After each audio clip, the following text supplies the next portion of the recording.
The indoor playground is located in an ordinary village in central China. In the middle school, which is the core of several main public activities in the village, it makes full use of natural lighting and natural ventilation to create a low-cost, low operating cost, zero energy consumption building as an activity site for students in rainy days, and a multifunctional public space shared by the school and surrounding villagers. The building spans the 4-meter height difference scarp between the main campus and the outdoor playground. The upper part is of recyclable prefabricated steel, and the lower part is of traditional red brick. This modern and traditional structure can adapt to the most common urban-rural combination area and reduce the energy consumption and environmental impact during construction.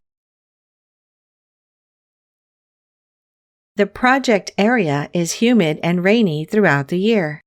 In order to create a comfortable environment and minimize the cost, the building takes natural ventilation and day lighting as the core strategy without any heating and cooling equipment.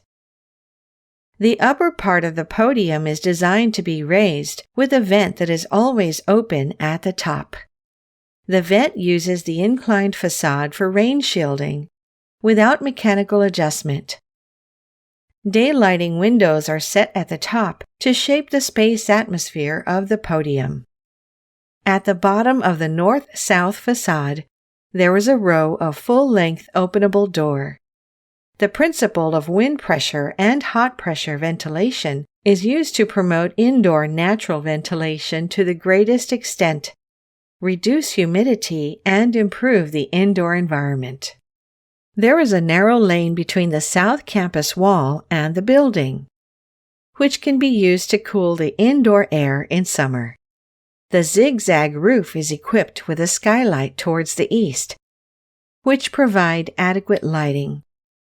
And the upper part of the facade of each span of zigzag is equipped with ventilation louvers to release heat.